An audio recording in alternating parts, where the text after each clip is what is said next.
185milessouth.com. Smash that Patreon button.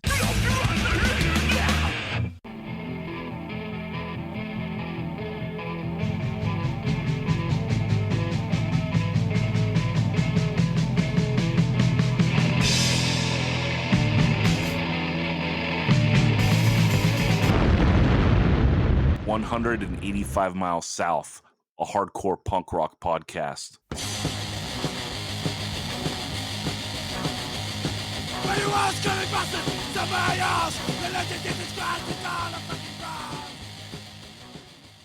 What's up, everyone? This week on the pod, we are back and talking hardcore. Helping out, you know him, you love him. It is the best dressed man on the pod. It is Daniel Sant. What's up, Dan? If it really doesn't matter, why do you care? Don't turn around if it's not your affair. Also helping out, 6'2". What you gonna do? It is the mighty Posse Chris. What's up, Chris? What's cracking? What is going on?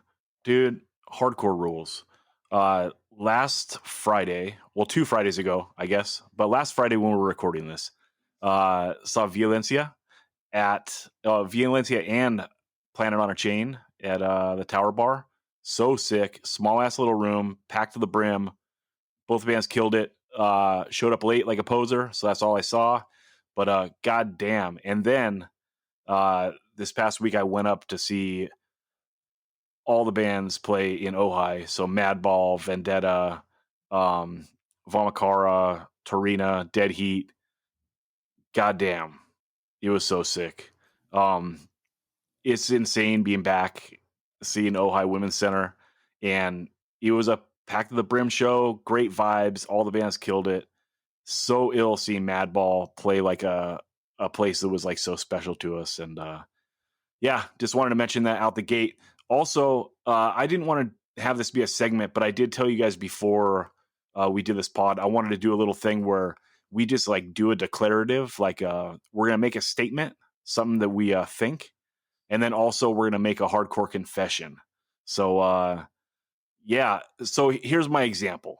For instance, I think that side A of the Never Ending Game, Just Another Day LP is the best hardcore record in the last 10 years. And like, I've been listening to it again a lot recently, and I'm like, goddamn, straight up is perfect. The NEG jams thing can go, you know, but it's like the end of that side. They put it where it should be. But those 4 songs in a row, it's like straight up hardcore perfection. And yeah, I think it's the greatest piece of hardcore in the last 10 years. Straight up. Dan, you want to comment on that, or you want to just go into yours?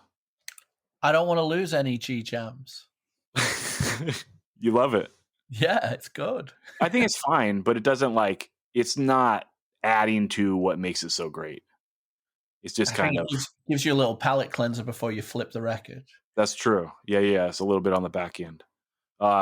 Chris, you want to comment on that, or you want Dan to go into his declarative? It's good. It's a good record. Oh yeah, Dan, make a statement. I'm going to declare. Well, I do declare. I declare objection that I don't like being stage dove on. Well, that's fair.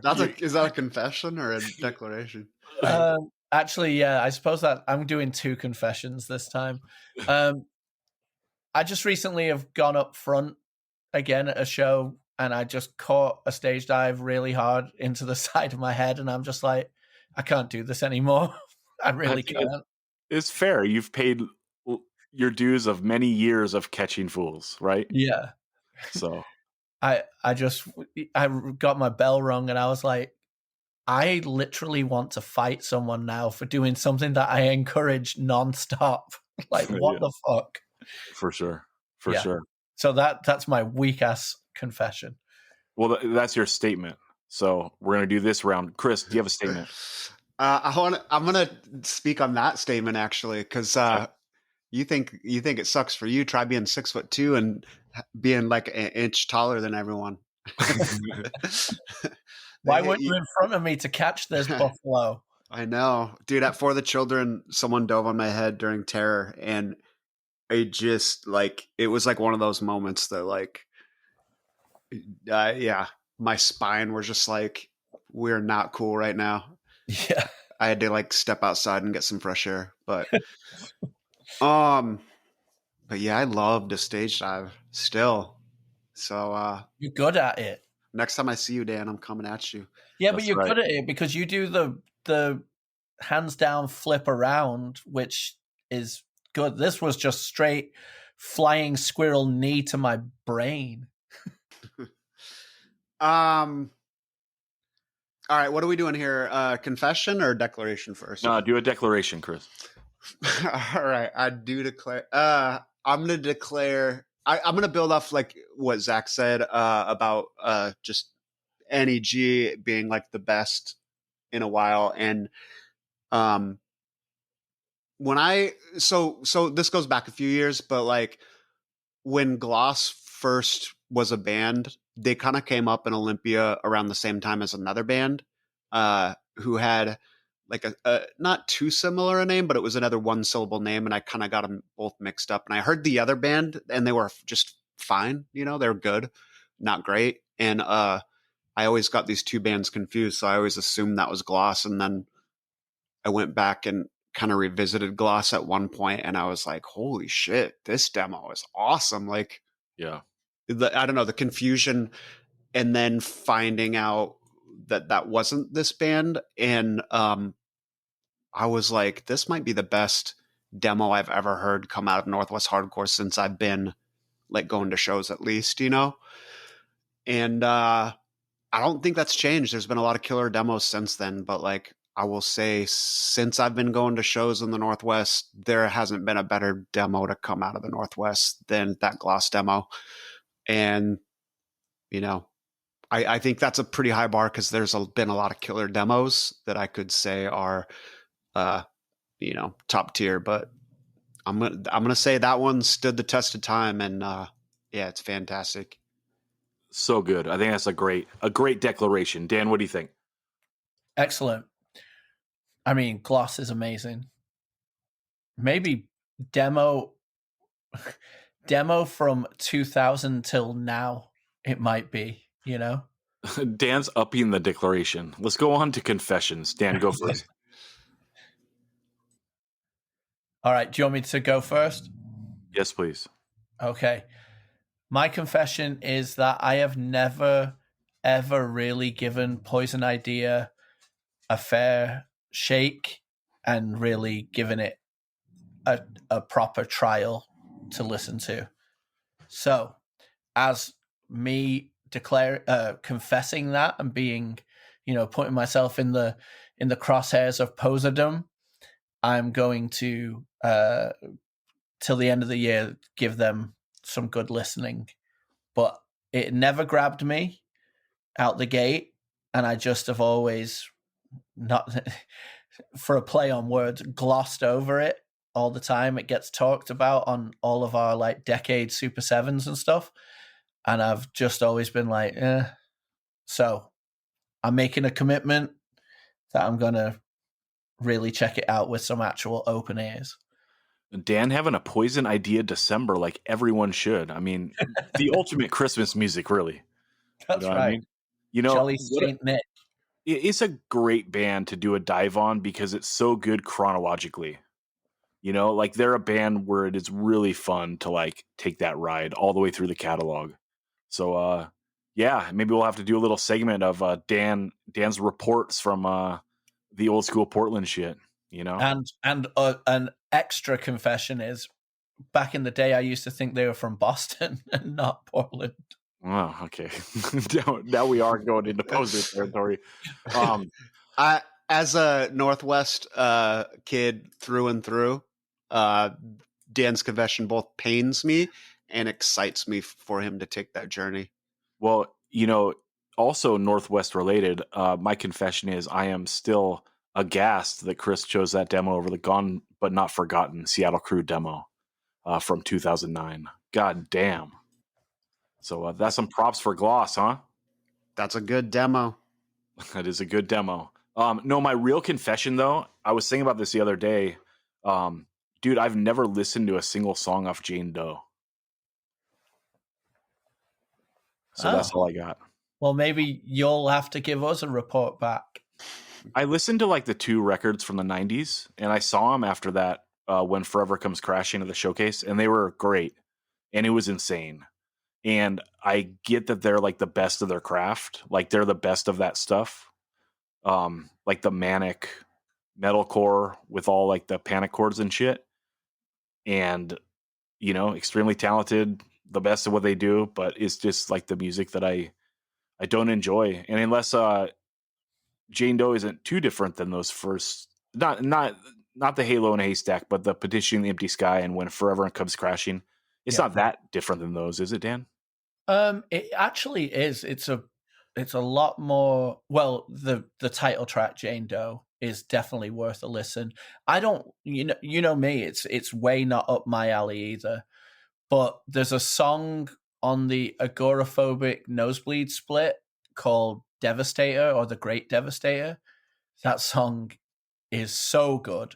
And then the title track Jane Doe is so epic and not manic, much more in the high on fire, like sludgy, like expansive. I don't know. Just give it a try. I will. When you get done with 5 Poison Idea records, I will listen to this. I'll tag you in. That's right. Pass me the baton, champ. Okay, Chris, let's go to you for your confession, and then let's get into some new shit. I feel like we should have a Patreon episode that's just us watching Zach listen to this and reacting to the record. That's okay. I can set up the webcam. We can do this. Yeah, real quick on Converge, Jane Doe is their definitive album, I think. As a non-fan, I may be wrong there, but like again, like their music is just a little too chaotic for my taste. But their records are all kind of a little bit different. Like they kind of explore different territory, and I'll go back to Jane Doe every couple of years and check it out and see if I can get into it. And it's just like too much for me. But like some of the records do hit with me, like the Dusk in Us, which came out in 2017, is, I don't know, to my non-chaos loving ears, like it hits more. It feels more in like a dark kind of like tragedy-ish kind of way, I feel like. It's not quite that, but it's a little bit more that than where Jane Doe is. So, and that's the one with just the painted cover, right? It doesn't have any words on the front. It's like black and white. I don't remember exactly what the picture is. Okay, maybe a different one than I'm thinking about. Yeah, I'm looking at it right now, and I don't even know what it is. Confession. All right. Leeway. Up until about 10 years ago, I always contended that Born to Expire. Well, I always contended that Leeway was a one-hit wonder, and that Rise and Fall was their only good song, because the other stuff just never hit for me. One day, maybe 10 years ago or so, it just clicked for me, and I love the entire thing, like front to start. It's perfection. It's Eddie's voice. You're still front to start. You're still just a one-hit wonder then. Front to back. All right, I'm gonna confess. It's time for bed. Yeah, start to finish, great record. Like the entire thing's perfection. Eddie's voice is so like so close to unhinged without leaving the hinges. Like, man, he really belts it out. I still don't like Desperate Measures, and I do think that anyone who says that Desperate Measures is better than Born to Expire is just faking the funk, because Born to Expire is so sick and Desperate Measures is fun but not as awesome. Yeah, it's like those suckers that say, "Oh, I'm a I like Best Wishes better than Age of Quarrel." Fuck off. I mean, I would make the argument that if you're not like a lover of crossover or you're not like a fan of it, maybe you find more to like sink your teeth into on Desperate Measures. But yeah, as like a front to back banger, like there's no doubt it's Born to Expire. But like that's the argument I could hear and like buy, you know. Yeah, Anyway. and frankly, the song that I always thought was the one hit is probably pretty far down on my list of favorites on that record now. All right. Well, let's jump into some new shit.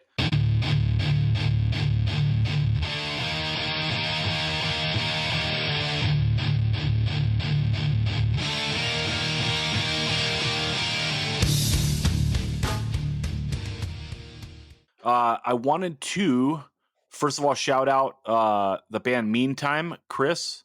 This is one you've been riding for a minute. They put out their LP, Living in the Meantime, on Indecision Records. It just came out. Everyone check that out. IndecisionRecords.com, handle business. We didn't get to listen to it in time for this podcast, so we'll probably talk about it in January. We'll see. But you want to say some quick thoughts on that, Chris? Yeah, I'll just say, like, if you listen to this pod, you probably dig it. Particularly if you're a fan of like, not really necessarily like 90s youth crew, but kind of like the youth crew that came in the 2000s. A lot of it reminds me of like the Last in My Eyes record, maybe some early Praise, some Go It Alone, stuff like that. So if you like that stuff, then you're really going to like this a lot. Hell yeah. Also wanted to shout out, I don't know how to pronounce it, but the Nuclea, which is Aaron Melnick's new band, just put out an LP on Rebirth Records, and it is sick. I listened to it a bunch of times already when I'm out riding my bike, and I ordered the record like you should. So handle business, people. Nuclea. Hell yeah. Okay, let's get into it. The first thing I wanted to talk was the UK hardcore band Last Wishes put out a new single called Up in Smoke. It is on Days, and goddamn, this thing bangs. What do you think, Dan? Yeah, this is a real step up in the sound, like the recording, and especially vocally. I feel like a year or whatever since their last recording, and them being like on tour with Terror, and them going up and down the UK and playing shows all the time, that the singer has really gotten like just dialed in on what it is to, bust vocals for a hard band like this, because they sound so good. And the recording on this is really, really good. And the song structure, like, it's not a short song, but it's not long, and it doesn't let up in any manner, and it's absolutely fantastic. No, it's over 3 minutes, but it needs every piece of it. Yeah, it's a really well put together song. Yeah, when I say it's not short, that's the nod to the length of it, but it doesn't feel long is what I meant. Not like it's not long. Do you know what I mean? They're playing like the OG beatdown style, like which was so ill, right? Like this is directly coming from Bulldoze. This isn't like a bunch of like bullshit, like poorly played metal riffs like stacked on top of each other, with like no songwriting prowess. If you think about like, the Bulldoze demo on the 7-inch, like you can tell that these are dudes that like listened to like real hardcore and loved hardcore. And this song, it's stacked on the front end or the back end with like beatdown parts, but it's got a fast part in it. And Bulldoze have fast part, in the song Herb, right? So that's like a classic song. There's a fast part there, and that's why I think this really harkens back to like the real shit, not the shit that's like influenced by the shit that was influenced by the shit that was influenced by the shit influenced by the shit. They're going directly to the source, right? And the other thing I want to call out on this, which makes it so great, is like they actually wrote a chorus, which is sick. It's like pretty catchy. You know what I mean? So to have a song like so hard and tuck in a fast part and like make the effort to like write like a real chorus that they hit twice, it's sick. This is a great song. And it, it's, I don't know what it is, just a single song. It's probably for a record that's going to come out sometime next year. But like Dan said, it's a level up from the LP, and that LP is something that I enjoyed a lot. But like every piece of this is just a little bit better. So like if you like that record, I think you're going to love this, and you're going to be excited like me for what's coming. What do you think, Chris? First off, the art stays on brand. It's like next level, over the top. Love it. Yeah, the intro, just straight up fight music. And then the fast part, we love fast parts. What comes next, I think, is the chorus, but before the chorus, like some super tight breaks and into that chorus riff. And that chorus riff is so hard, but it's like, it's not like, I don't know, it's not like fight music hard. It's like, I don't know, monster truck riff or something. Yeah. But it might be like sneakily harder than that fight music intro. Then a double bass bridge. The next part, I think, is this a similar riff as the chorus, but like less, like the chorus is more deconstructed. The riff, like there's like breaks and pauses, chokes and stuff.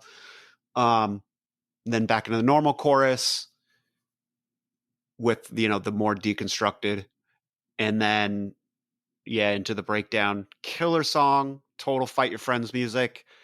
If I'm gonna be discerning, Dan or xenophobic Zach. Whoa. Whoa. That's with an X, anyway. Yeah, give me a better one. Zesty Zach. Zesty Zach. Zesty, Right, there we go. My only complaint, not a complaint. I do think this song is awesome all the way through, but I feel like if it ended at 2:30, it's like perfect, because the next part is like fine. Like the last part's fine. Like it's a hard breakdown, but I feel like the two earlier hard parts are harder. And then, I know this is Zach's favorite 15 seconds, but when it goes into the Frankie Beverly clip. Dude, I love you called that out, Chris, because like, yeah, if I had to knock the song, it's like this trope is so played out, like putting like the chill, like soul or reggae or oldies song on the end of like the hard song. It's so played out. So yeah, don't hurt me. The singer looks scary, but like, I just got to say that. And yeah, I actually wanted to talk it real quick. So here is their end.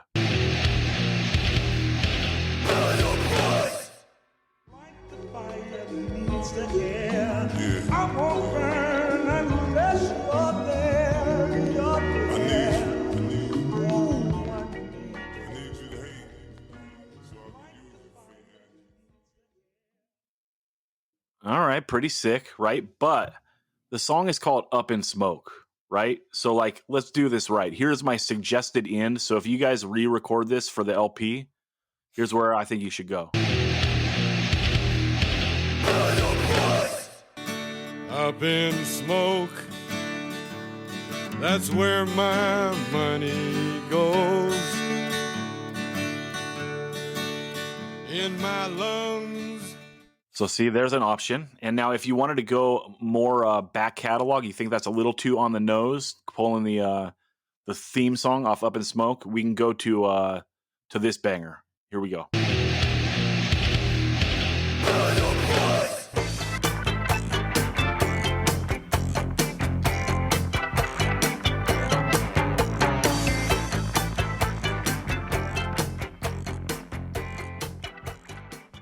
Dave's not here, man.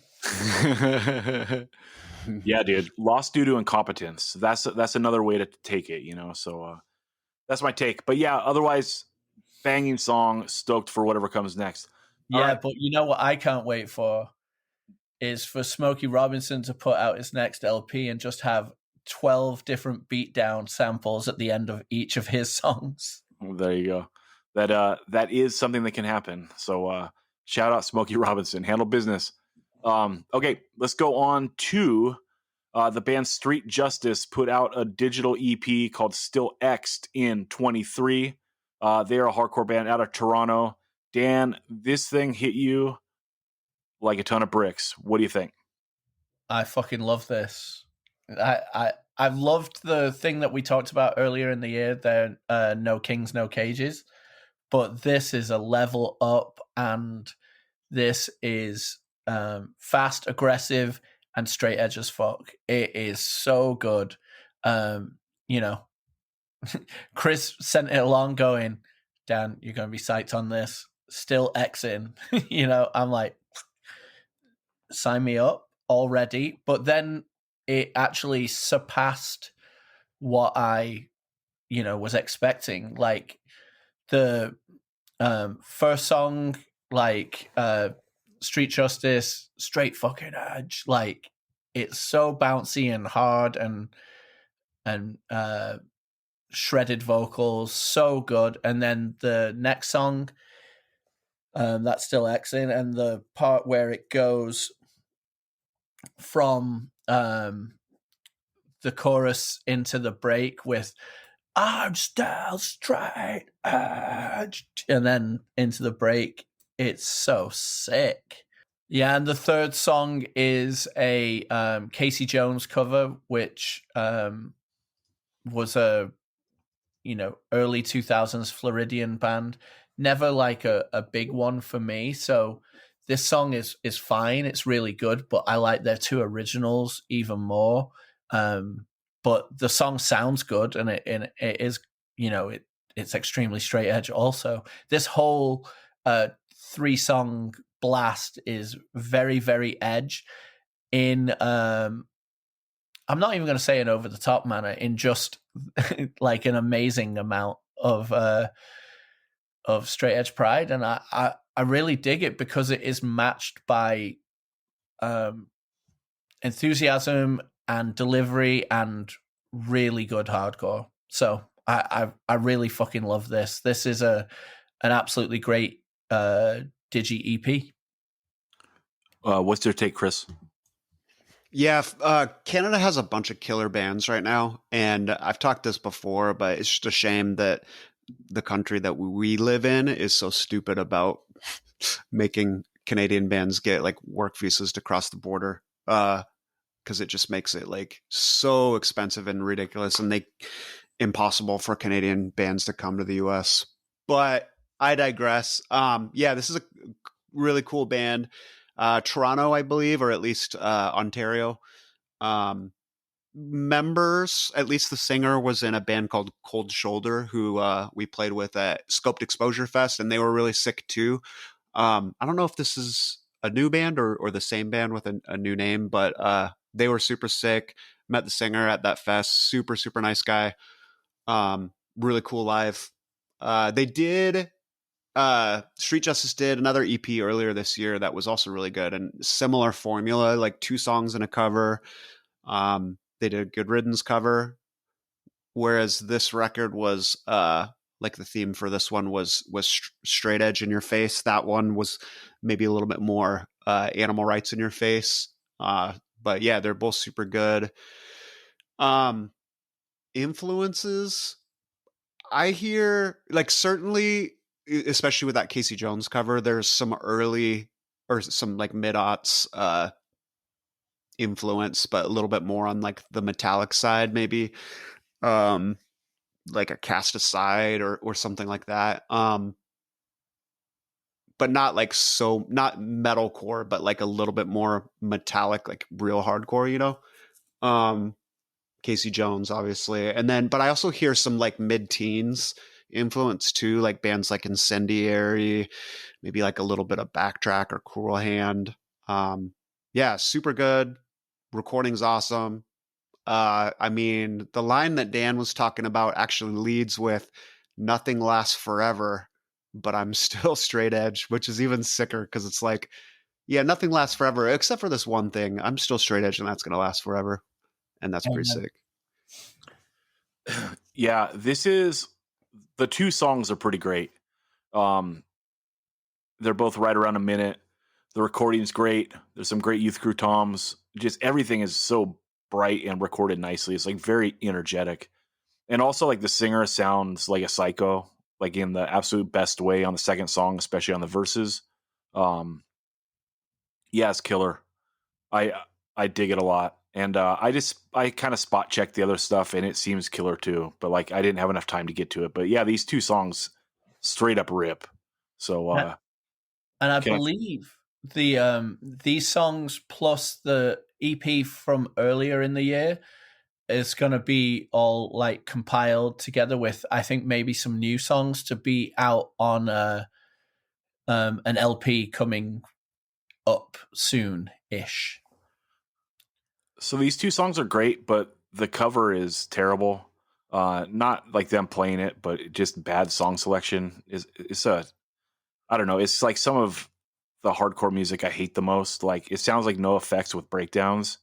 Um, I don't know. I don't like it. And then also like yeah, on the other record, like the Good Riddance song they chose is like pretty bad. I love the first two Good Riddance LPs, and I like the third one a fair amount too. And like they plucked off like one of the worst songs, like the Meat is Murder song, which is a shame because like Russ Rankin actually writes really really good lyrics, and then I think he wrote about something that he like really really cares about, and he just like was so on the nose with it and like not poetic at all, and it's just kind of a shit track of an era when like they were dabbling a little bit more in hardcore, and it's like when they did the hardcore stuff, it was like too on the nose. Like that wasn't like them at their best, in my opinion.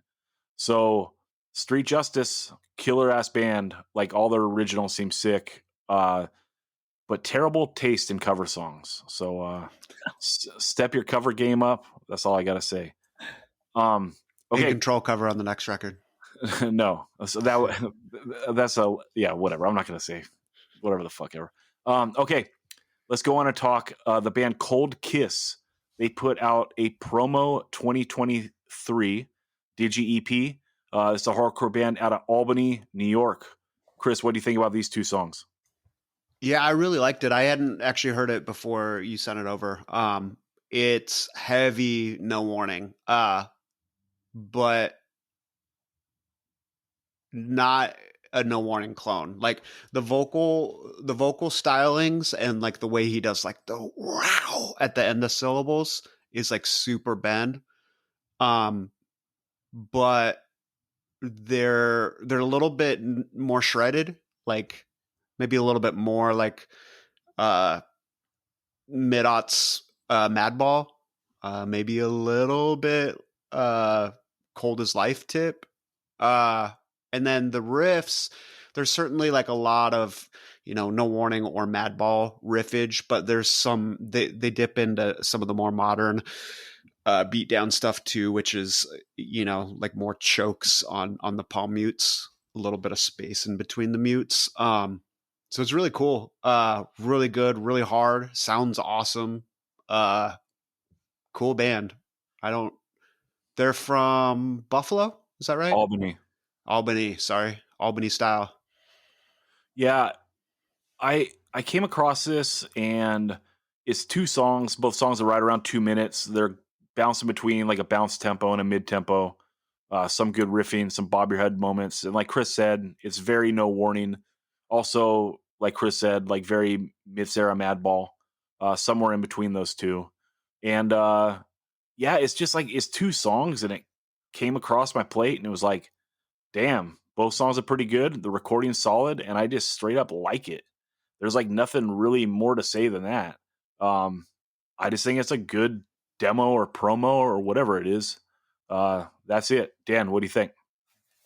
Yeah, I echo the sentiments of both of you. I think it's recorded really well. I think the No Warning comparison is a no-brainer, especially on the second song. I think the second song is the stronger of the two, and he's really got that Ben Cook like going, and I'm here for it. Like I mean, Ill Blood is one of my favorite hardcore LPs, like even across all the things. So to even be channeling that, I think is a good thing. But they are doing it in their own way, and having that as a comparison is high praise when it's met like this. And I think both these songs are really good. I can't wait to see where this band goes and gives us more music. But I really we were like whittling down the stuff we wanted to talk about on the thing, and I was like, oh no, we've got to talk that, because I think all three of us thought it was so good, and it's great. They just dropped 2 songs on you, so you can really dive in and ingest it. And it, it's recorded really well, and the riffs are fucking great, and the vocals are amazing. I really dig it. Can't wait to hear more.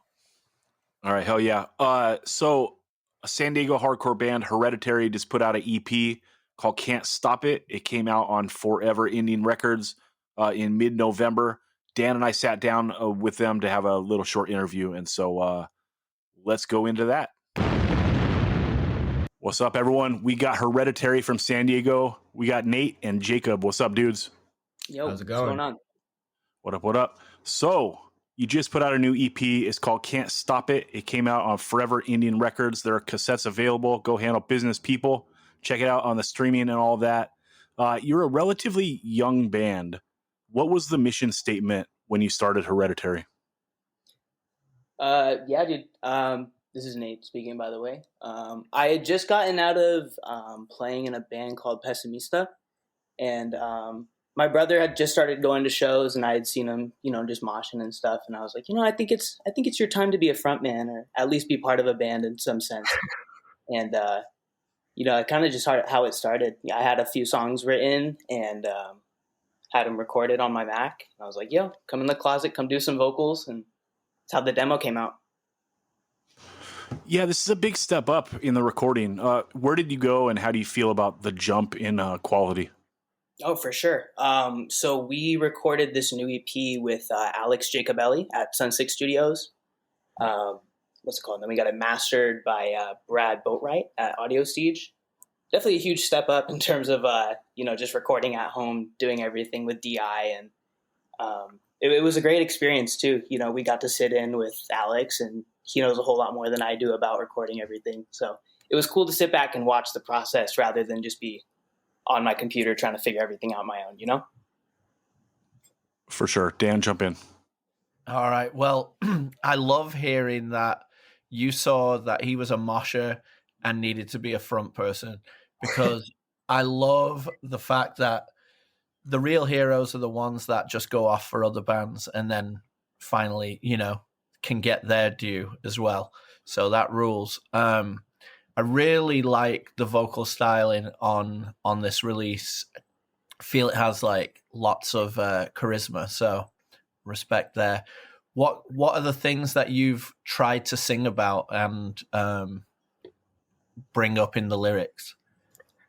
I think a lot of the stuff that we're writing about, this is Jacob. I think a lot of the stuff that we're writing about is stuff that we really care about personally, and kind of our writing process is like, we sit down together and just come up with shit back and forth, and kind of just plug it into the song how we feel is going to work out best, I feel. Yeah, Nate, what are you going for musically here? To my idiot ear, it sounds like it's like early 2000s Locking Out mixed with like a modern mosh sound. Is that accurate?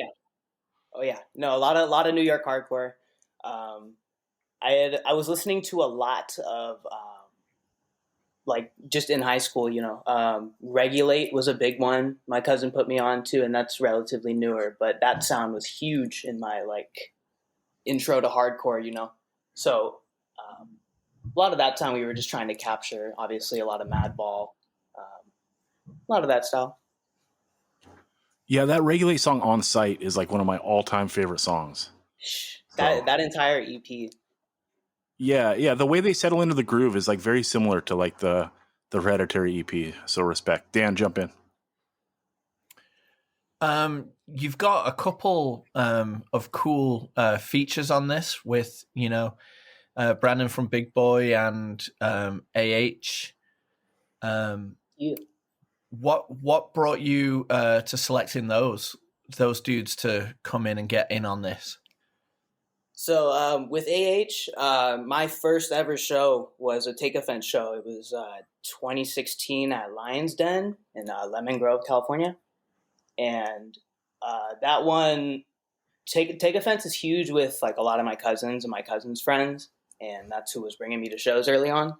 So I was like, who better? We had like a little space, a little vocal section open. I was like, what could we put here, And we had a vocal feature on the demo as well. And I was like, I think we could double up on the vocal features for this one. So Anthony was down to do that track 4. And then I think in February of this year, Tsunami came to town and we had the chance to open up for them.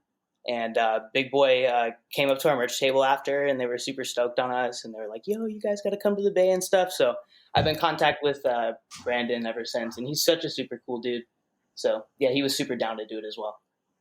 Yeah, all the Big Boy dudes are super, super welcoming. They really appreciate all the stuff that we're doing, and we love them.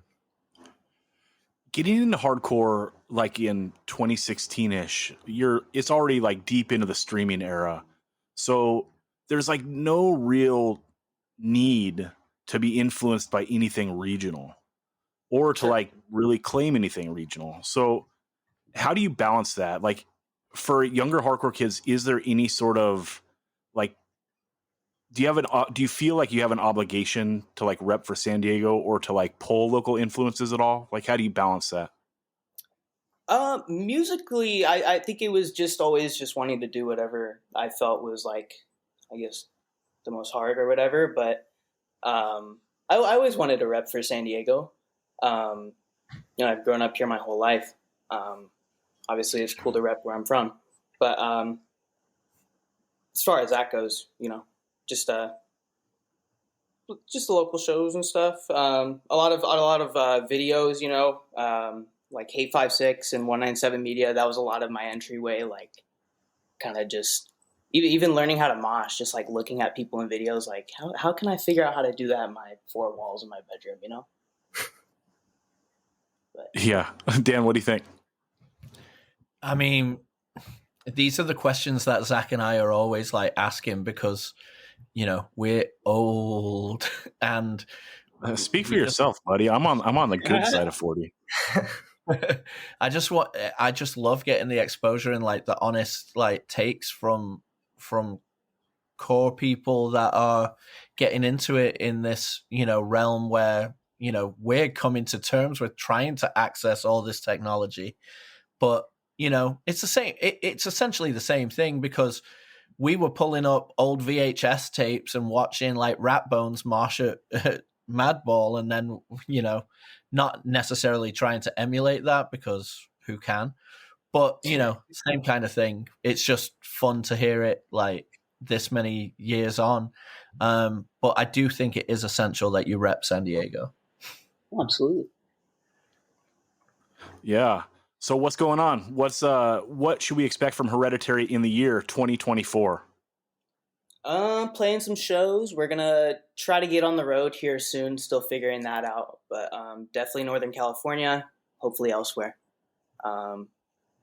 Maybe a split at some point. I don't know. It's probably what I would write next for this project. But besides that, just open to anything. Open to play.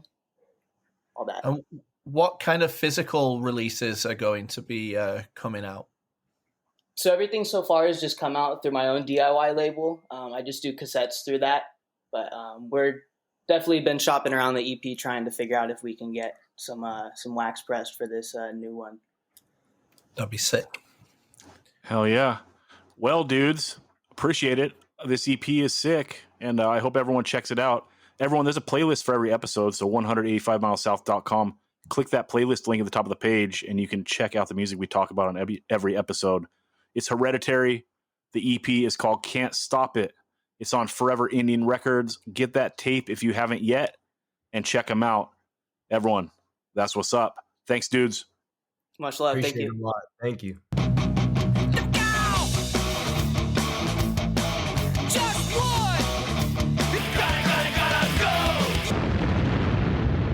All right, one's got to go, and this one is going to get us crucified.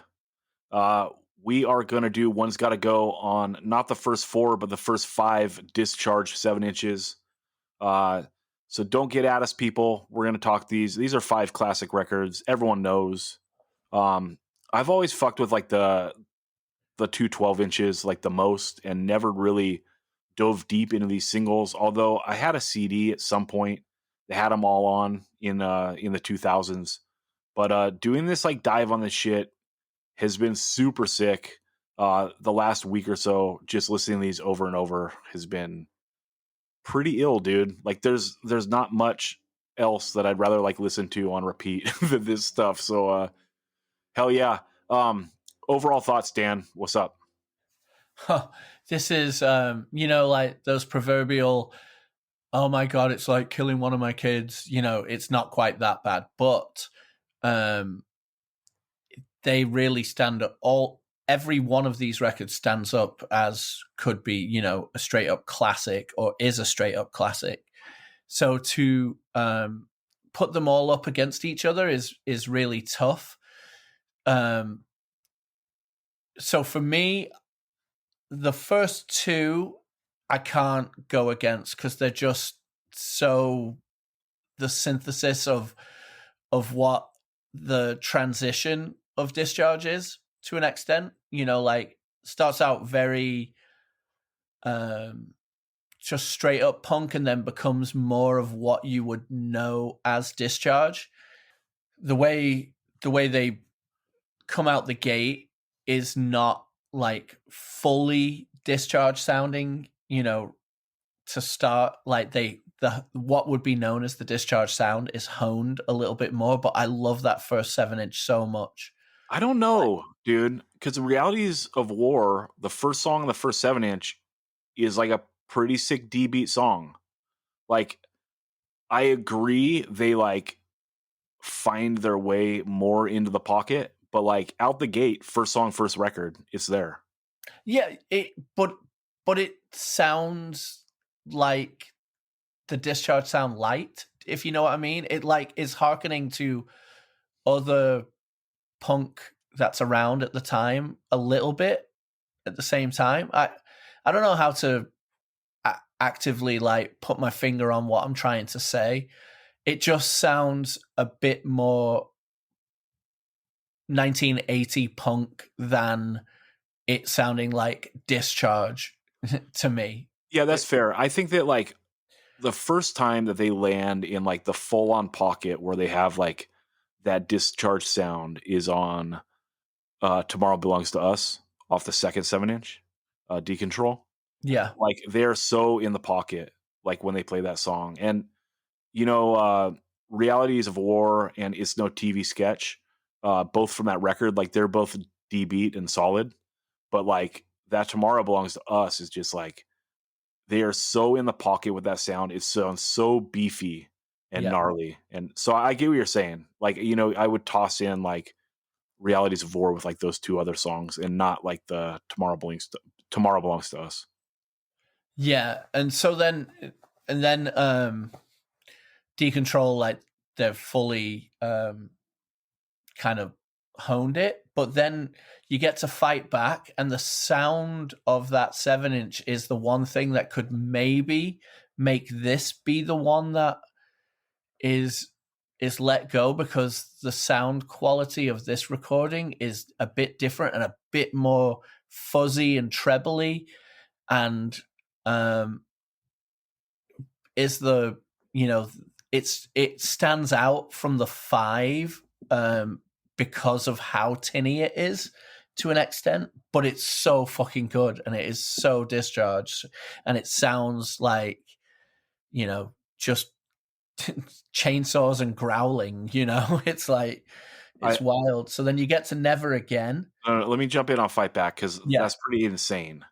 Like I think that the guitar tone on the first 7-inch on Realities of War, I love that like fuzzy ass tone, and like, but yeah, I don't know. On Fight Back, like that guitar tone is like, it's what's up, dude. Like I think this is the one. Like this is the one that's like, this is the perfect 7-inch of the 5. Like it's the one for me that is like, okay, no brainer. This one stays. Like all 5 songs are perfect. They're all bangers. The guitar tone is like out of this world. It's the perfect 7-inch. You know, I wanted to jump in on that because like I completely disagree on the guitar tone. If anything, I think Never Again, the guitar tone falls off a little bit. And Well, like that record sounds almost a little more like UK82 than it does like a Discharge D beat record. But that's wild. It's like 1981, right? It's like so early.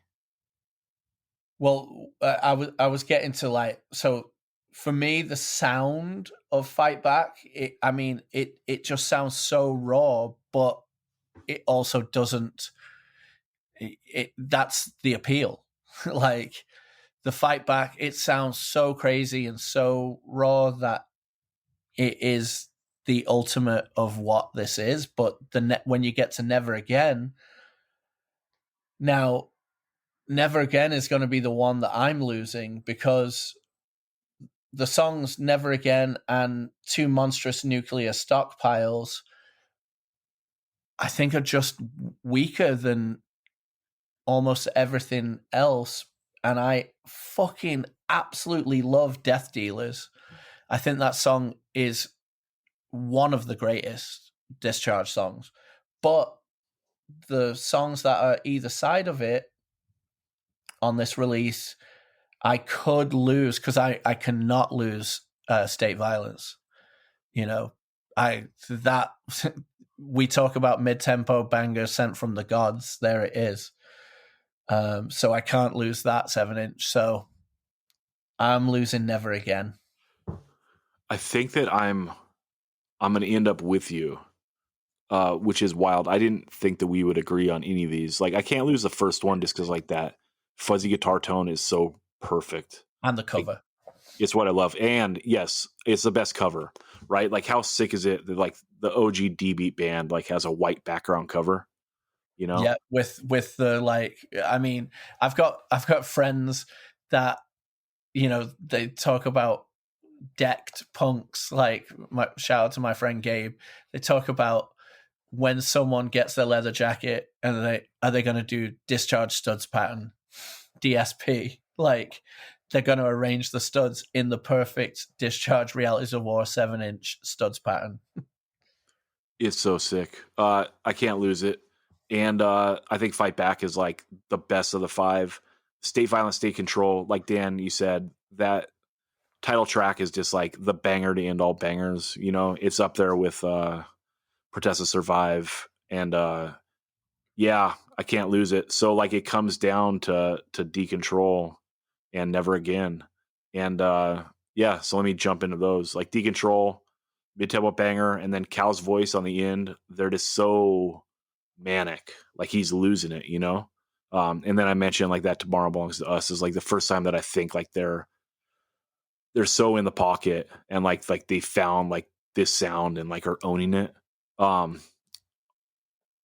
Yeah, on Never Again, I don't know. I think it just sounds a little bit more thin than everything else. I want to sing the praises of Fight Back a little bit more just because like we haven't talked this stuff before on the pod. We've only talked the LPs. And I know people call Y a EP, but dude, it's not fitting on a 7-inch. It's a fucking LP. Yeah. What's up? Straight up.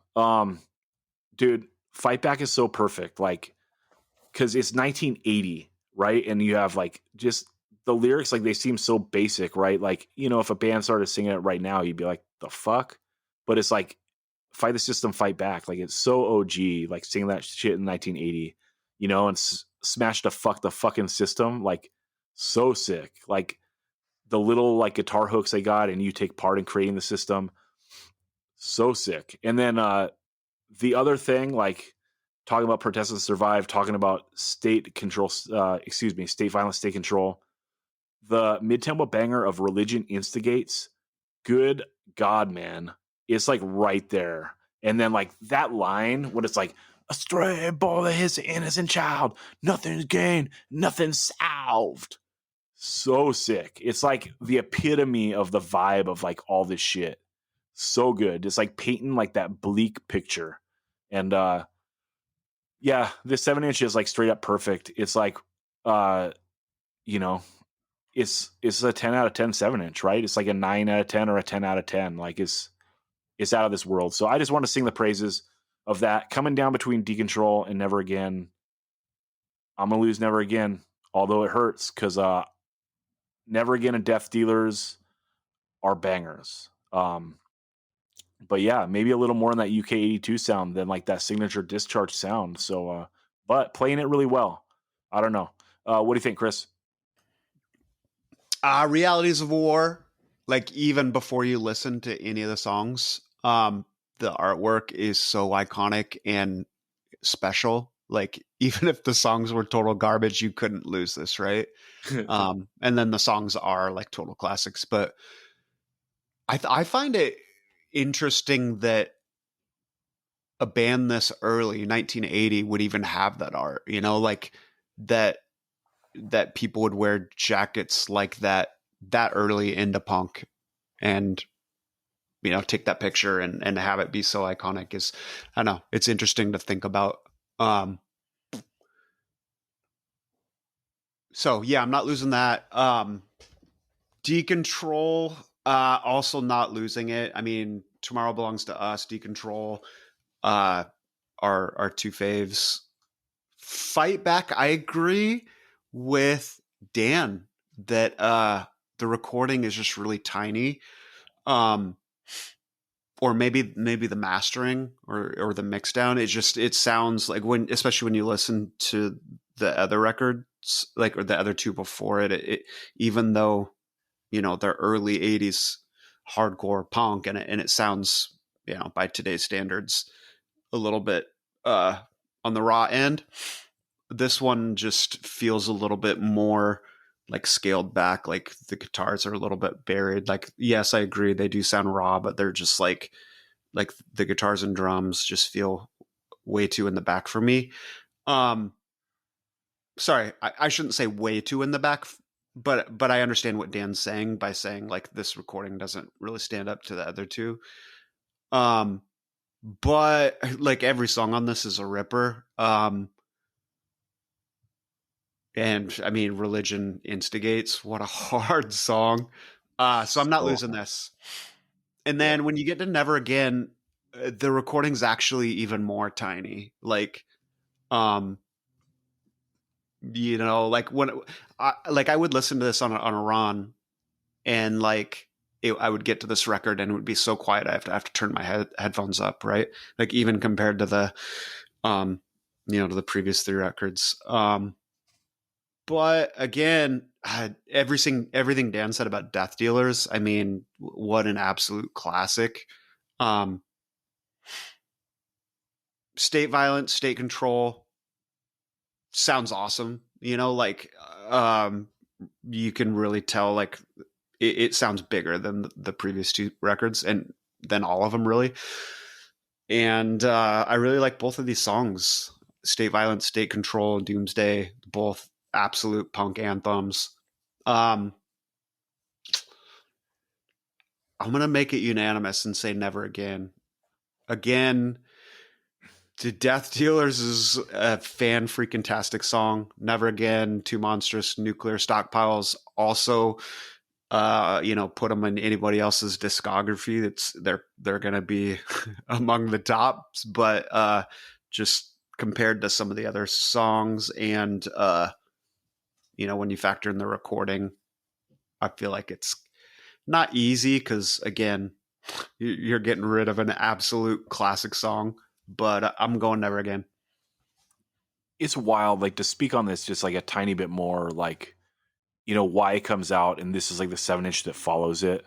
You know, we're gonna get crucified for saying anything as a fall off, but like the 7-inch is like a significant fall off after Y, you know, and it's pretty wild just thinking about like coming back after that and writing like that song, State Violence, State Control, which is like, you know, a lot of times like heavy metal bands, like they name check some old punk bands, and it's like, yeah, you know, we're into blah blah blah, and it's like, no, you're not, dude.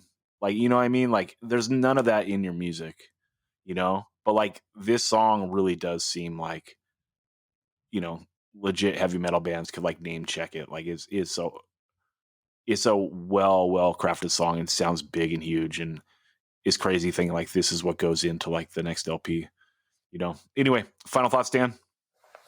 Discharge rules. Hell yeah. Final thoughts, Chris? That's actually true. That's true. Discharge rules. Fucking handle business, fools. I'm taking it back to the old school because I'm an old fool. I'm taking it back to the old school because I'm an old fool. Yo, what's up, motherfuckers? Old school. All right, we're going old school. I have Dick Pleasant, who is a former roadie from Battalion of Saints. He went on the 1982 tour with Aggression. Dick, what's up? What's happening? Good to talk to you. Yeah, what's going on? I love talking to like old school people. It's pretty sick. And yeah, you reached out that you're on that tour, and it's one of those fun things to talk about because everyone's got a different story. Right. But before we jump into it, let's just kind of set the scene here. When do you start hanging out with the Battalion of Saints guys? Well, I was asked by the manager back then is Mark Rude. I don't know if you're familiar with Mark. He was an artist, and he did like one of the Misfits album covers, and he did the Battalion of Saints album covers as well. He asked me if I'd be interested in roadieing for the Battalion of Saints, and this was like in early 1982. Okay. And I was like, yeah, count me in. Let's do it. I was excited. I was 19 years old, and I'd been going to shows since the summer of 81. And so I was kind of still sort of new in the scene, but, you know, Mark just asked me right out if I would want to be roadie. And I'm like, yeah, for sure. Yeah. What are shows like in San Diego in 81, 82? Like there's shows of the North Park Lions Club. There's shows at Fairmont Hall.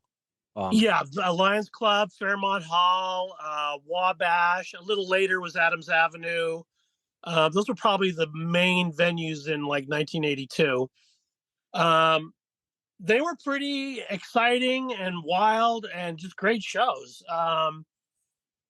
There was San Diego, I guess, sort of developed a bit of a reputation for violence against visiting bands sometimes at some of the shows, but I don't know. It was an exciting time, and it was a lot of fun.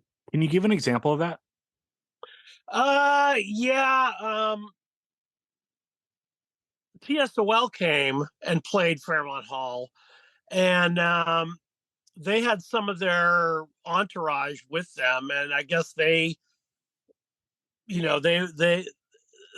pit in San Diego was sort of governed by the locals, and if you were a strange new face in there, it might be kind of dangerous to go in the pit. And some of the people from LA were going in the pit, and some altercation started, and then the band members got involved, and it was just mayhem. I'll tell you another example. The Cramps were playing at Fairmont Hall, and there was a little guy. His name was Kenny, and I guess he had a sharp can opener, like the old how you used to open like tin cans. Yeah. It had a little sharp edge, and he pulled it on one of the band members in the Cramps. And I remember, no, I'm sorry, X. It was X. And John Doe grabbed him by the scruff of the neck and said, "Nobody threatens, anyone in my band." So that was a little scuffle after that one. Henry Rollins, the first time they played in San Diego, got punched in the nose by this guy Tony, he passed away about 20 years ago. Bloodied his nose up. So yeah, there was a bit of violence in those days, and in those days there was really no security to speak of. It was kind of it was the Wild West. Yeah, why do you think San Diego had a rep for being so violent? Is it like the convergence of like, that East County vibe with the beach vibe with the military? Is like that just like a dangerous brew, or what do you think it was? That's a good question. Maybe there was the military influence. We were all sort of fighting against the outside world. The stoners and the metal guys in those days, would harass punk rockers, and so we'd have to stand up for ourselves and fight. And so I don't know, maybe because there was that kind of violence. Maybe it just at the shows it just came out. I really don't have a good answer for that one. Yeah, is facing outward, so sometimes like it inevitably turns inward as well. Yeah. So just before we get into the tour, like what is like a Battalion of Saints show like? Let's say they play Fairmont Hall on a Saturday night, 1982. How many kids come out? How wild is it? And can you kind of describe that venue? Fairmont Hall was it was a rented hall. It probably held maybe rough estimate, maybe 300 people. I'm guessing, maybe more, maybe less. I'm not sure. That's just a ballpark guess. Battalion of Saints. When I first time I saw them, they were called the Neutrons. This is before they changed the name, and it was that they were playing with the Chiefs at Fairmont Hall, and I was blown away because I didn't know anything about them, and I was like, wow, these guys are really good. The fan, the local people always responded very well to Battalion of Saints. They were like the big punk rock band, of that era for San Diego. Yeah, and that show you're referring to might be their third show ever. It would have been July 17th, 1981. That's the one. Yeah. That's Chiefs. Yep. Yeah, the Chiefs, Violent Crime, and Antitrust. Yes. Okay, so let's jump into it. So here's this. I've heard both sides of the story. Like some people have said, like, because in 1982 they filmed for the Another State of Mind video, right? So like there's that tour going on, the Youth Brigade and the Social Distortion. They go out in their bus, and the Battalion of Saints and Aggression tour is a completely different tour in a different bus, correct? Correct. Yeah. So how does it come together? Do you remember anything? Who booked it? Anything like that? I know that the Stern brothers did the Social D Sure. Youth Brigade part of it, Right. and I'm not sure who booked our part of it. I really don't know. I was just the roadie, and they told me, we're going on tour. We're going to go tour across the United States with Aggression, and so we drove up from San Diego. I think we drove straight up to Oxnard to meet them and the bus, and we all got on the bus and drove all night up to San Francisco, and that's where the first show was. I believe it was at the On Broadway in San Francisco. Yeah, with the farts. Yeah. And that show went well. And it was all the Aggression. It was the 4 guys in Aggression plus their roadie, Battalion of Saints, 4 guys plus me, and then we had a driver and somebody we referred to as the A1 mechanic. All right. So anyway, the first stop was San Francisco, and that show went pretty good, and so we go to the next show, which was I think we were supposed to play Sacramento or something, but that show didn't happen. So we were driving over Donner Path in the summertime to Salt Lake City, and the bus breaks down, or the first of numerous breakdowns. Bus breaks down on the top of Donner Pass.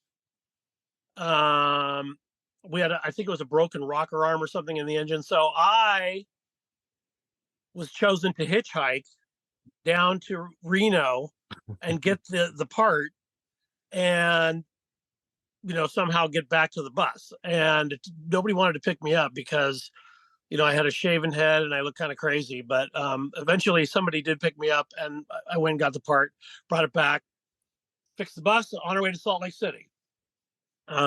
Yeah, before we get there, okay, so Aggression, Battalion of Saints, and Roadies are broken down on Donner Pass. If you got stranded there for a month, who's getting eaten? Oh boy. I would say the A1 mechanic. Okay, fair enough. So you're off to Salt Lake. Yeah. So we're off to Salt Lake. Get to Salt Lake. We played in this old bus garage. And the only thing I remember about that show was there wasn't a lot of people there, and it was terrible sound.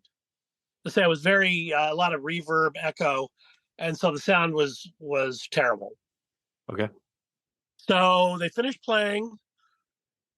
We pack up the bus. We drive to Lincoln, straight to Lincoln, Nebraska, which is a long, through Utah, Wyoming, Nebraska on I-80. We get there, the bus breaks down again, right as we get into Lincoln.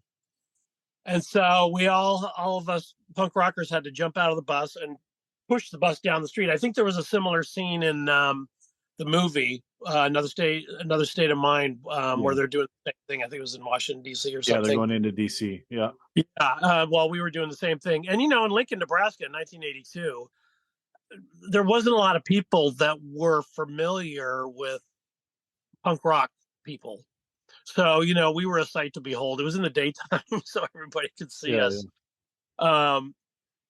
So anyway, that was, I think that was a small venue as well. Not a lot of people. And so, we're not making much money to speak of. Now, you did an interview with Big Bob. Right. And he mentions that Larry, the drummer, was sneaking off with his credit card and eating while they were all starving. Right. Well, that's not quite what happened. And Larry played. Larry visited and stayed at our house actually this past summer with Dr. No. And he played me. Larry, real quick, Larry's going to love you for setting the record straight on the pod about this story. I saw him. Well, he sounded so sad when and Larry's a great guy. Yeah, of course. We love Larry to death. So what happened was we weren't making much money. And fortunately for those of us on the Battalion of Saints side, we had Ted Olson, the drummer, who had a credit card. And so he was feeding all of us, all 5 of us. We would go to, Denny's or whatever and eat while the guys in Aggression were, they were going hungry. And so Big Bob had it sort of mixed up. But yeah, Larry, it wasn't Larry. It was us that were eating, thanks to Ted and his credit card. So yeah. I'm glad, we got that straightened out. Actually, Dennis, the bass player of that tour for Battalion of Saints, Dennis Frame, he was over at our house when we were both listening to this interview with Big Bob, and we were all like, "What?" No, it was Ted. Ted paid for all of us on our side to eat, and unfortunately, the guys in Aggression went hungry, including Larry. Yeah, fair enough. Let's do a side note real quick, though. So what were the Aggression guys like? What do you remember about them? Oh, they were great. We got along with them really well. I particularly hit it off with Larry. We just, it was a laugh a minute. We really hit it off. But they were all lots of fun to hang out with. So, yeah, there was no problems, between bands or between people on the bus. Really, it was just like I said earlier, the A1 mechanic kind of got on people's nerves Sure. bit because he was kind of useless. So where did you go after Nebraska, if you remember? Nebraska, we went from Lincoln, we went to Lawrence, Kansas. Okay. Which is a college town. And I just learned recently that somebody who was at the show, it was another sparsely attended show, that was the first hardcore show ever in Lawrence, Kansas. Oh, how about that? Yeah, my wife just found this out recently. So that was pretty amazing. So they play Lawrence. So then we head down I-35 through which I think we may have stopped in Wichita. Okay. I can't. But we get down to Tulsa, Oklahoma. And funny thing happened as we're pulling into Tulsa. It's daytime. We're pulling into town. They're going to play at this venue called the Crystal Pistol. And Dennis, our bass player, happened to be driving the bus, and we're on the freeway, and some middle-aged guy in a dress shirt starts hanging out his window, flipping us off, yelling at us and I don't know why. So, of course, we're returning the favor. We're yelling at him, and next thing we know, the car, he purposely crashes the car or tries to push the bus, Jesus. the front of the bus. Yeah, this big 35-foot school bus. And we're like, this guy's crazy. So Dennis kind of pushed the bus back into the car, and the guy just pulled off the freeway, and we never saw him again. And damaged a little bit of his car, the front of his car. So Sure. Strange. So anyway, we get into Tulsa. We get to the venue, Crystal Pistol. Fantastic show. Everybody was really enthusiastic about the show. Went to a really cool after party afterwards. In fact, the people who were hosting the party had their photo albums with pictures of the Sex Pistols when they toured in '78, the United States, their only U.S. tour in 1978, and I guess they played in Tulsa. And somebody had their little cheap camera. They took pictures of the Sex Pistols. That was pretty neat, seeing that in somebody's personal photo album. Yeah. So we spent the night at the house, and then we were on our way down to Dallas. And the bus broke down again in a little town called Okmulgee, Oklahoma.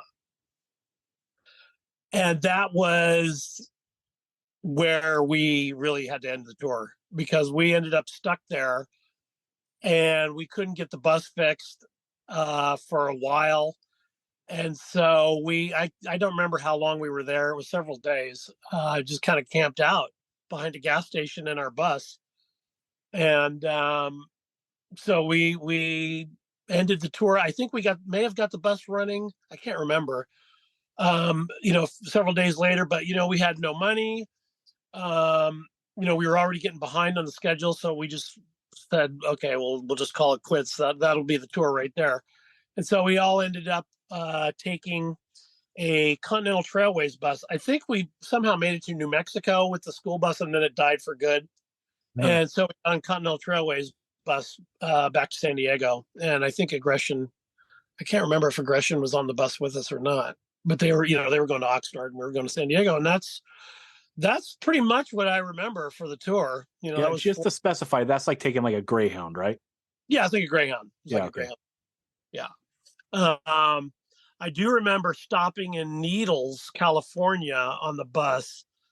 And I was with Chris Smith, the guitar player, and we didn't have any money. And the bus stopped like in this McDonald's parking lot. This elderly couple asked us why we weren't eating, and we said, well, we didn't have any money, and they bought us lunch. So that was really nice. That was a nice memory for sure. But yeah, that's pretty much that tour. That's what I remember. Well, what you remember, that's like you remembered pretty much everything. That's amazing. So yeah, well, fortunately for me, I took photos. I had a cheap little camera, and I took some photos, so that's helped me remember a lot of the things that happened. When Larry came and visited last July, he remembered very little. And then the photos, I showed him the photos. He was like, oh yeah, I remember this, I remember that. So some of it came back to him. He said he remembered pushing the bus down the road. Yeah. But we'll have to get some of that scanned. Yeah, we will. I'm up in Idaho right now, so I'll be in San Diego for Thanksgiving. So yeah, we can do that then. We can get some of those. Well, Dick, I really appreciate you tying this together. This has always been kind of a point of contention with everyone's different story, and now I'm sure there'll be more contention. He didn't remember anything right.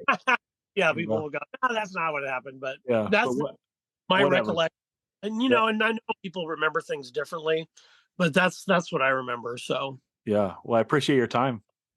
Sure, my pleasure. I enjoyed this. Cool. Thanks so much. All right, you bet. All right, bye-bye. Bye-bye. When I see you, I wanna cut you down. All right, we are going to cut a good LP down to turn it into a great 7-inch. This time around, we are doing the 10-Yard Fight LP. Back on Track. It came out on Equal Vision Records in 1997. Dude, I never loved this LP. I love the 7-inch, I love the demo, love the first 7-inch. The LP, I always thought like kind of, it was a band that like didn't follow up with a great LP. Maybe should have been a 7-inch band, and then like they kind of rounded out their career with a better record. Like that final 7-inch is really good also. But when I was doing my homework for the last 90s Youth Crew episode, this came up a fair amount on my shuffle. And like every single time it came up, I was like, damn, that song's good, you know? And it came up enough times on shuffle with different songs. I was like, I need to revisit this record. And I did. I listened to it a couple times and I was like, God damn, this is like straight up why this segment exists, you know, taking a pretty good LP and turning it into a great 7-inch. And I think I did. Chris, what are your overall thoughts on this record? And yeah, and the idea of cutting this one down, do you think it's justified? I agree that it suffers a lot from following up an absolute classic 7-inch. I also feel like it suffers from being a product of an era where bands felt like they had to put 14 songs on an LP, because this LP is actually really good. It just, like, I feel like you could cut 4 songs and make a pretty banging LP, like a 10-song LP. So cutting it down to, 4 to 6 songs, I think we're going to have a pretty freaking awesome classic 7-inch. But frankly, like, all that said, like if this came out today, this was also kind of like towards the tail of like all of the Youth Crew revival. It wasn't though, Chris. It was 97. I felt the same way too. I thought it was like a little later, but it's like right in the pocket, 1997. Okay, well, but when we talk about a lot of the classics, they actually came out before 97, right? So fair. Yeah.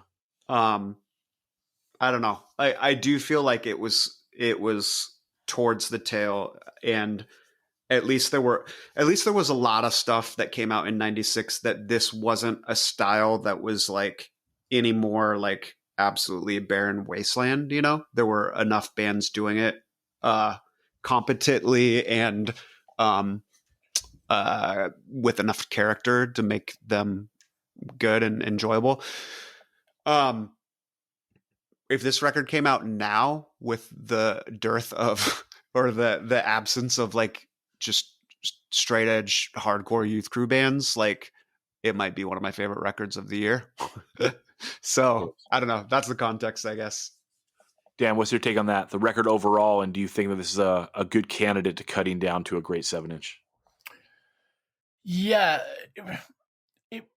I feel like this kind of hardcore, this like, what will be labeled Youth Crew, but is kind of like Youth Crew 2.0 or whatever, it is better ingested in a 6 or 7 song, palette instead of a 14 song, like smorgasbord, not smorgasbord records, but I just feel like it hits harder when it has a smaller sample size, and I feel like this in particular, it like you said, the final 7-inch is so strong, and even the songs with the split with Fast Break are really great too. And yeah, I'm just interested to see which songs will all pluck to make a 7-inch, because I think when you listen to all of these songs as a song by itself, lots of them have total merit, but yes, it does start blending on a 14 song listen. So chopping it down will allow for the power of this band to really, be experienced in a much more impactful way. But I'm interested to see if we all agree on what the songs are, because frankly, there are no like real, maybe there's a couple that would be, as the kids say these days, mid, but there's no clunkers, So let's chop it up. I disagree. I cut it down to 5, and I think they're the great ones, and I think you could lose everything else. But I'm excited to hear your arguments of which other songs. Just one other overview thing about this record. I think the gang vocals are recorded like really terribly. Yeah. It just sounds like a few dudes talking loud, and that hurts because like the gang vocal, like whoever wrote them, like the placement and all that is like pretty great, and that's like a thing that this band does really well. It's just like the execution is so poor. It sounds like it's just like It's sloppy. it sounds like 3 dudes talking loud, you know, instead of shouting. And not all together. It's a bit sloppy. Also, like the drums, they're not recorded great for a dude like playing a cheat beat. Like the kick drum is pretty loud, and yeah, I'd bury the hi-hat like a little bit and turn up the snare, just because like the cheat beat he's doing is he's not doing double time on the hi-hat. He's doing, just hitting the hi-hat every time he hits the snare, which is cool. It's a great cheat beat that a lot of bands do, and it's a good fast beat to do. But it takes a little bit of finessing with the recording, and live when bands do it, you got to play really hard. So that's my take on that. Chris, jump right in. What are you cutting this down to? All right. Well, actually, let me touch on something you said. I agree with Dan. I don't think there's any clunkers on this. If I go through on a scale of 10, there's a few, maybe like 3 5s for me, but most of the stuff fits in somewhere between the 7 to 8 range, with one probably 9. And that's coming from Hardcore Pride, which, the title track is a 10 and the other songs are pretty close, but well, I do just want to say I didn't say clunker. Dan said mid, and I think there's just a lot of like fat on here, like mid ass songs that you could cut. That's all. No clunkers. Like it's not terrible. Yeah. Well, I think what Dan was saying is there's nothing below mid. Is that okay, right, Dan? So Dan, but you're saying there is some mid stuff. What percentage of this record do you think is mid? 15%, maybe 20 at the most. Oh. Like I say, when going into this exercise and listening to the songs like singularly to like, okay, is this a keeper? Is this one not? When you listen to it like that, I feel the songs stand alone really well by themselves. Mm-hmm. But the thing that this suffers from on a long listen as an LP is that vocally he does the same thing a lot on a lot of the songs, and that gets a bit samey song after song. But when you listen to them individually to be like, okay, what are the merits of this song? I feel like a lot of them stand out really well. Yeah, I think that's fair. But also I think that if the song doesn't stand out, then I don't know, like, okay, Minor Threat filler, it's like, okay, all those songs, they're all pretty great. You can like write a bunch of 10s, right? I've never written a bunch of 10s, but like it is possible, and I think that if these aren't popping off for you, like when they're, 14 songs in a row, I think you can trim some of it. Oh no, I think the trimming is valid. I think it is great to trim this down. I like this exercise of building something good into something great. I do love the exercise, but I think it's going to be interesting where we line up, because you said that for you, the 5 songs you've chosen are going to be it and everything else can go. But I bet you will have different ones. I don't know. You guys have good taste in music, so I think you're going to land on my 5. That's my guess. All right, let's do this. Yeah. Chris, let's put out a couple that like you think it has to have. It cannot lose.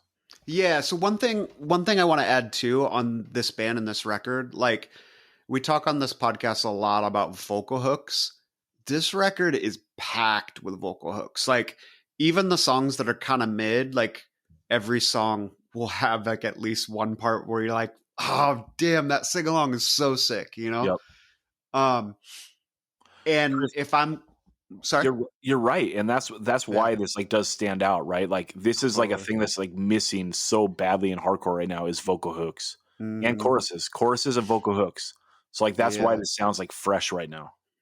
Yeah, so let's start with the number one. Like, our future lies in strength. Our strength lies in youth. Your fucked up product may be legal, but we know the truth. War on drugs. What a fucking joke to start the next part. Um, this we know the truth is the best song on here. I think. Are we unanimous on that? That's what I choose to open my 7-inch with. Is We Know the Truth. Okay, I would say this is an absolute keeper. So yes, Dan, is this in your 5? Yep, this is my start of side one. Side 1A, We Know the Truth. Chris, how do you feel about this opening the whole record? I'm with it. Okay, I think if it opens here, let me make the argument against it, although I'm fine with it. Running Scared, starting with You Never Cared, that's pretty fucking great. You know what I mean? Like if you want to change like the beginning of the record, which is like pretty fucking great, that's wild to me. But I'm open to having that first song on side B. We Know the Truth. The other thing I would say about not putting it first is it's off the Fast Break 7-inch. So it's like a re-recording, which is fine. I agree it's like one of the top songs on the record and I want it for sure. But do we want to open this with a song that's re-recorded off another record? When it's this sick. Okay. Yeah, fine. Run it. Let's keep it. We Know the Truth. First song. I don't even have Running Scared on my 7-inch. I also do not. I have it as a 7.5. It's a really good song, but I'm trimming it. Okay. All right. Well, let's get into it. Toss out one, Dan, that you can't lose. So my next song on side A is False Convictions. Yeah, I have this one too. So this is one of my 5 that I'm saying we can't lose. Chris, how do you land on False Convictions? I didn't include it. However, like most of the songs on here, there's some banging vocal hooks. Like, you change your style to become someone, and that, like, how hard that riff is. Some people never change. Yeah, and like Brian McTiernan, right? They never change. Yeah, that part's okay, but like just the palm muted breakdown right there is so good, and like I just love the structure of the song. Right, like there's no real chorus, but like that part is super catchy. So it's like fast verse into like a ring out bridge, and then straight into that palm muted breakdown with like the catchy vocal hooks on it, you know, and then back fast ring out, and then like a little teaser on the end. I think it's a near perfect hardcore song. I think it's great. Yeah, I don't. And the line, "You fucking laughed at us, and now you want to just be like us." Hell yeah, dude. He can write some stuff with bite. You know what I mean? Like, hell yeah, straight up, dude. So good. I don't hate it. For me, it was just missing the cut. So like, if you guys want it, I'm cool with it. Same with Running Scared, to be honest. Well, if Dan doesn't have Running Scared, I might be asked out. So we Know the Truth for sure. And then we'll put that, well, I don't know, 2 against 1. Let's run it. Dan, we're getting your perfect record because that one's going too. That's False Convictions. Maybe we'll juggle it around on the end, but let's put it down. Okay. Well, I have a really good for the song structure. So my third song for side A is Opportunities. Anybody else have that one? Nope.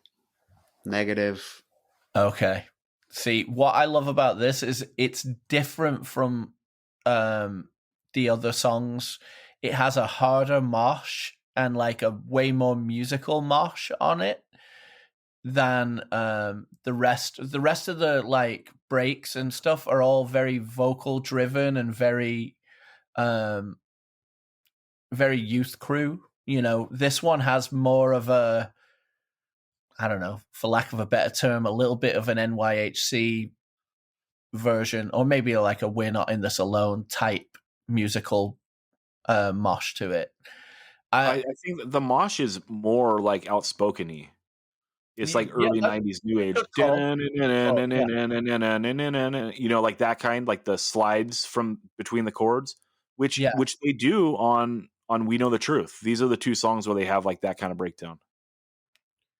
Yeah, but this one goes out musically by itself. Like there's a lot more negative, well, not negative space. There's a lot more where the vocals just aren't on every part, and I don't know. I just liked the difference of what this song brings. But hey, if it's 2 against 1, sorry, these opportunities have got to go. Yeah, well, we'll put it on the list of possibles here because neither of you had Running Scared, and then neither of us had, what was that again, Dan? Opportunities? Yes. Okay, let me toss out another one for you guys. Let's see here. I had Running Scared. Oh, we got to have Back on Track, right? Yeah, so Absolutely.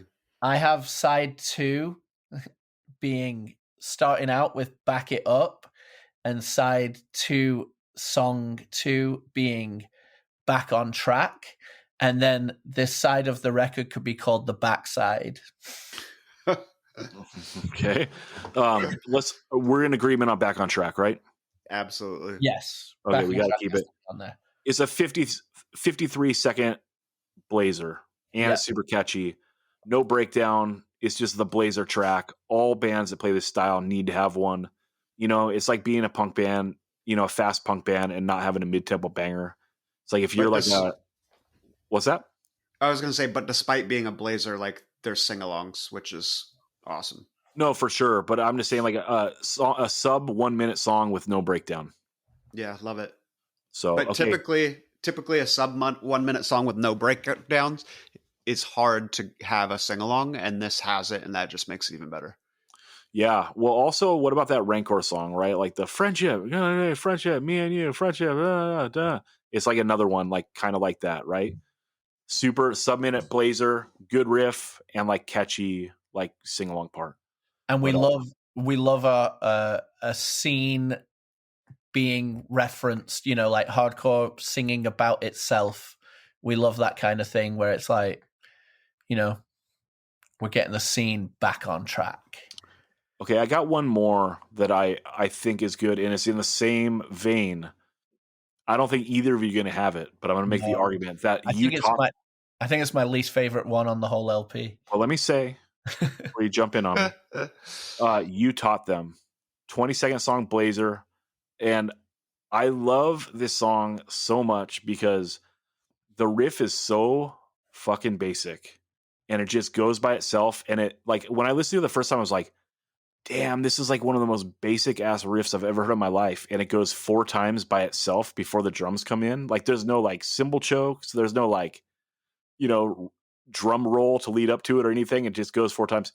They changed the riff a little bit. So it's a long riff that goes twice and then comes in, but it's a 27-second song that's a blazer, and it's sick. I love it that like that part is just so, I don't know, like it's just ignorant on the beginning. Like, here's a riff. Okay, fuck it. Let's keep it. And then let's go fast. And then the song's over. Like, I don't know. I think it's sick.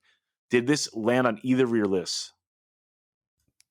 It landed on my list. And there are actually 2 or 3 songs on here that I have like graded higher that I think are better songs, including Running Scared.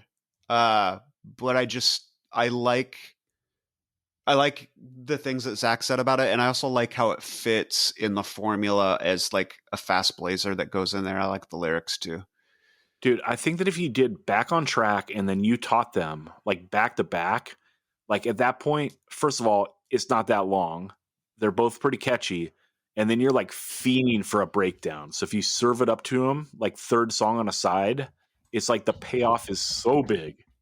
So that's my argument for next. Dan, was this the song you hate? I don't hate it, but it's my least favorite song on the LP. It's number 14 out of 14. Yeah. Wow. Did I sell you on it, though? I don't think there's that much to it, really. I didn't sell you on it. I mean, I like your passion for it, you know, but no. I mean, for me, it's Back It Up. Like that song's got to be on. I gotta give you a listen. It's like a almost 3-minute 10-yard fight song. There's no way this song's good. It's so good. You love Rancor stuff like this. This song, shoulder to shoulder, positive view, straight, clean, and sober, united as one, in control. Brace yourself, because we're taking hold of our minds, of our streets. Your lies and poisons cannot defeat. It's so good. It's got such a fucking hardcore DNA. It's so great. Dude, there's no Rancor song on the 2 7-inches that's almost 3 minutes.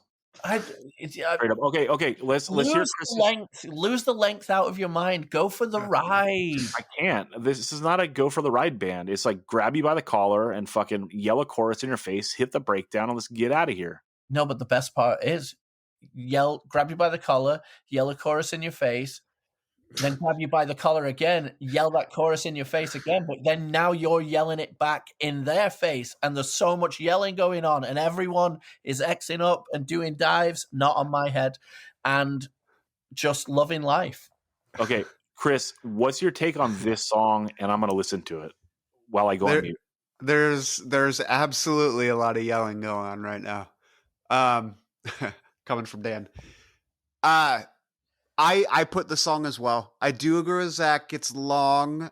The verse is fine, kind of weak, but purely on the strength of the chorus and the breakdown. The chorus is so catchy. It's probably the second best vocal hook on this record after the one on We Know the Truth that I mentioned. Dan already sang it, so I won't sing it again. But yeah, I have this song on here purely off the strength of the chorus and the breakdown. The breakdown has like a really cool gallop riff in it too, which is super sick, but I vote for yeah. Also at the end, Chris, the back it up, like that part's so good too. Look, right? I will trade in any sort of say I have in the rest of this record to keep this song off it. Yeah, but this is two against one. You guys can choose the sequencing, and I won't make an argument for Running Scared. And I'll even give up. I like Running Scared if you want, Dan. What's that? Okay. Oh, so Chris likes Running Scared too. No, he likes it. He didn't say it was on. He put this one on his list. This is a 2 versus 1. This is on. Chris, back it up versus Running Scared. Dan's getting real heated here. This is almost like a Embrace Skate. Chris, back it up versus Running Scared. What's up? I have Back It Up, and I don't have Running Scared. I Back It Up as an 8, and I have Running Scared as a 7.5. So it's like a just missed the cut kind of thing. You guys are out of your mind. I can go either way. Back to back, shoulder to shoulder, positive view, straight, clean, and sober. You guys are out of your mind. Never cared. Can It's such a good opener, dude. Straight up. Hey, I'm with it. Can I make a case for Frame of Mind? No, not Frame of Mind. Sorry, what was the one we were just talking? You Taught Them. Yeah, well, Chris, let's just keep it on. But yeah, I want to hear your take. We all know that a little behind the scenes baseball here. Zach already made the playlist, so the 7 inch is already decided. No, it's not. I noticed before we even started the pod, but so You Taught Them. I feel like Zach, I really like what Zach's saying about Back on Track and You Taught Them being like the short ragers. And then the other song on that side can be like, I kind of like equate it to the Carry On 7 inch where like Roll with the Punches and Off My Chest are the two longer anthem, go-tos, and then Fuck Your Politics and It's Over. We're Not One and Check Yourself are kind of like Check Yourself are like the two blazers that kind of surround those anthems, and I feel like You Taught Them can fit that We're Not One, Carry On kind of vibe. Well, the great thing is You Taught Them is so short that this can be a 6-song 7 inch.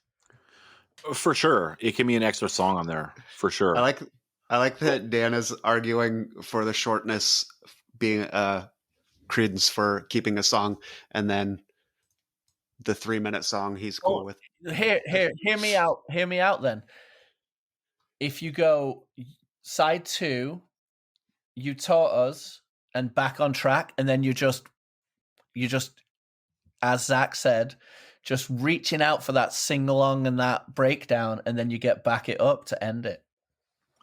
I mean, that's like the best argument for putting this on there. But dude, this song feels so long. I don't even know if it'll make it on a side of a 7-inch by itself. Oh my God, shut up. You're such a... This is such bullshit. It's like listening to the first half of Freebird, dude. All right, I got another song. We can come back to No. to the debate. Like I feel like we should nail down the absolutes and then come back for the debatable ones. Is that? Yeah, but let's keep this under 5 minutes now. All right. Frame of mind. You want to spread rumors? You want to talk some shit? Well, that's fine. Just tell me what's your frame of mind. I have this song. I'm making the cut. I like the song, but it's not on my list. Yeah, you know what's sick is like we have false convictions for sure, and then Chris arguing for frame of mind and back it up. These are songs 10, 11, and 12. I think this is very back-ended LP for me. I like the back end way. I like side 2 better than side 1. I think you guys are crazy for not having Running Scared on there. Like straight up, the way that song starts and it never lets up. You know what I mean? It's like I'm good with it. It's a great first song. You know, I'm good with it. What are the ones that were for sure on? Yes, you are not good with it over Back It Up. Well, let's talk. What are the other ones? Do not stab it up, please. Yeah. So we have We Know the Truth, False Convictions for sure, Back on Track, and You Taught Them for sure, and then on the Running Scared, Opportunities, and Back It Up are served up here for if. And 2 of us voted for Back It Up. It's a done deal. But I used my trump card vote against it. What if I change my vote? Then you should be not allowed to ever sing along to Back It Up ever again in the history of the universe. I could live with that. What? I think that we could fit them both, right? We'll get in under 7 minutes on the side, 6 minutes on the side, whatever. I was going to say one of them, just like the Chain on Path of Resistance, one of them go on the CD, the cardboard slipcase CD EP version. Yeah, Back It Up should be the extendo track. No. Back It Up. Hear me out. One more point. 10 Yard Fight have this innate quality of being just on the edge, on the right side of the edge of being, so earnest and so some might, some naysayers, some zealot Zacks and some critical Chris's out there might say, it could be a little bit cheesy. But the thing like Back It Up is where it isn't. It's just earnest fucking love of straight edge hardcore, and with the catchiness to prevail. And that's why that song has to be on the 7-inch. On the CD EP? No, 7-inch. I'm boycotting this this process in the future if all right. Okay, here's Chris, I'll allow had it on his 7-inch and then is now just no. Listen, Dan, you made such a compelling argument that I'm changing my mind away from it. Dude, I think that it's okay to come with notes and we hash it out and we decide on something. Like, why is Chris's notes that he shows up with like his locked in choice? That doesn't make any sense. Because it agrees with me. Yeah, well, we should just submit our picks on the Substack and then just not even do a podcast. Fuck it. Here's what I'd say: we can slide Back It Up in as the last song on side B, and I will agree to that if we can put Running Scared first song, side A, first song. I'm with it. So side A is It's Running Running Scared, Scared. We Know the Truth, False Convictions, and side B is. You know what we should do? We should You do taught us your back We Know the up. Truth is side. That should be the first song on side B. So you get like that feel of getting it first, right? And we do Running Scared into Back on Track into False Convictions. Okay, and then you've got. And then we do We Know the Truth. You taught us them. back it up. Yep. All right. You taught them. I actually think Running Scared is a better song than Back It Up. It's just that chorus is so freaking good that like I can't live without it, kind of. Even though the rest of the song is like, That's okay. We got down to a 6-song 7-inch, and so that's sick. And for Ben, he gets opportunities on the CDEP. So what's up? Anyway, hell yeah, dudes. Overall thoughts on the episode, Dan? What do you think? I'm exhausted now. Dan needs a cigarette after that. No, I'm positive youth. Anyway, I've got to say, killer new music we talked about. I mean, we talked on some unholy things of getting rid of a Discharge 7-inch. Like, that's crazy. You know, what world is that happening? But 185 brings it to you every time. And then I want to buy this 7-inch now. Do you think we can reach out to EVR and say, hey, the ad wizards at 185 have come up with the perfect 7-inch if you want to do a repress? Camel clutch. Yeah, let's license it and put this out. Chris, final thoughts. Final thoughts. Don't worry, Discharge fans. We're not actually getting rid of Never Again. It's still in existence. You can still listen to it. And yeah, no, I echo everything Dan said. Love talking really cool new stuff that is awesome, and you know, old stuff that is near and dear to our hearts and also awesome, and just love catching up with y'all and appreciate anyone who listens to us, especially after hearing Dan rant and rage about Back It Up.